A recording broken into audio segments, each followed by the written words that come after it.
think it's time to talk about the most heinous thing my brother did in all of this. I apologize, this car alarm going off in the back. My brother thought it would be funny to call me up and say the following. And remember, he's like an actor. He actually went to acting school. "She was a 14-year-old girl. You're a monster," and then weep uncontrollably.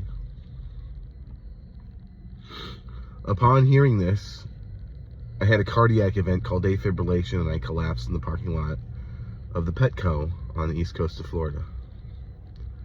A good Samaritan found me, saw that I wasn't all right, immediately called an ambulance. I didn't wake up until the ambulance arrived. For the next week, I spent my time in a hospital with 4 IVs, 2 in each arm, as they tried to slow my heart rate from over 180 beats per minute. They told me I would have to be defibrillated, that my heart may not go back to normal, and that even if it did, I would be susceptible to these events for the rest of my life. In the end, my heart went back to normal without defibrillation. It's a very unlikely thing to happen, and I was sent home. I haven't had an event since. While I was in the hospital, they went through my iCloud account. My brother alleged that I had that Gabby had said that I was struggling with an attraction to minors, and somehow they got a search warrant based on this. They went through everything I owned. My phone, my cloud accounts, everything. What they found was some pictures of adults who skew towards the younger looking side. And they were pornographic images. Why did I have these on my phone? I'll explain. As someone who's demisexual, sometimes you spend a long time getting connected to someone and find out you're just not physically attracted to them. And in Gabby's case, and don't get me, you've seen pictures of her, she's beautiful, but I don't find her sexy. I was trying to understand. I was trying to understand how someone like that could be sexy. Because I wanted to be with her in the way that she wanted. And I wanted to at least try and understand. Well, that's where the accusation of me being a pedophile comes from. If they were CSAM images, I would be in jail, but I'm not.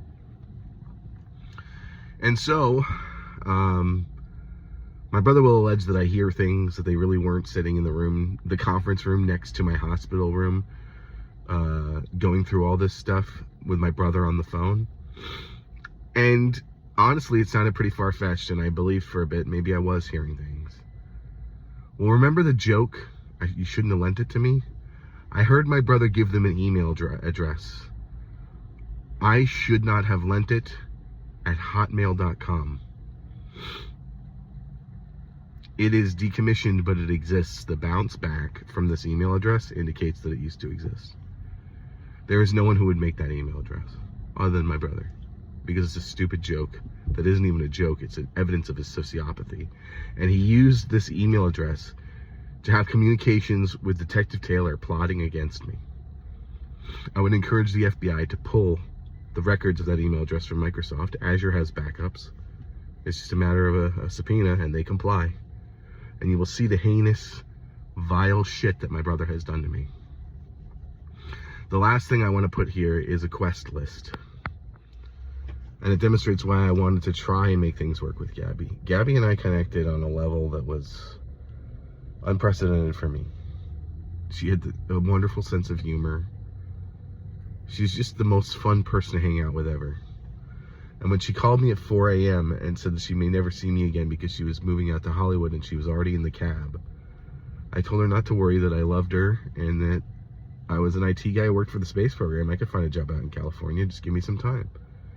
And she was overjoyed, and she helped me plan to move out there. And during the downtime of planning, we would talk about things we wanted to do, and that's what this quest list is. The items with bullet points are composed by Gabby. Those without are composed by me. And so we just connected. And she was amazing for the time that I knew her, until all this went down.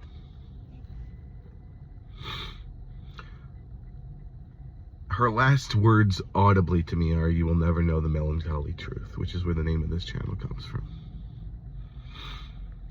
I'm still searching for it, but right now it looks like the melancholy truth is that Gabby brigaded my brother and a bunch of other people against me. Now, my brother had his own malicious intent, but there are others. Ethan Clausway was a friend of mine. Sarah Smith was a friend of mine. Both those people ghosted under weird circumstances. Ethan became vicious in the end, and he showed his true colors. But Sarah Smith, she sent me a message. It said, I don't hate you. I don't even think you're a bad guy, but please never contact me again. I really mean it. Someone is intimidating people. Someone is scaring people. It may be my brother. But Gabby has an obligation to speak up at this point.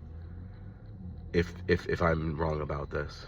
Because Gabby has stood by, I mean, she's living in Brooklyn in the lap of luxury while I'm dying in a car.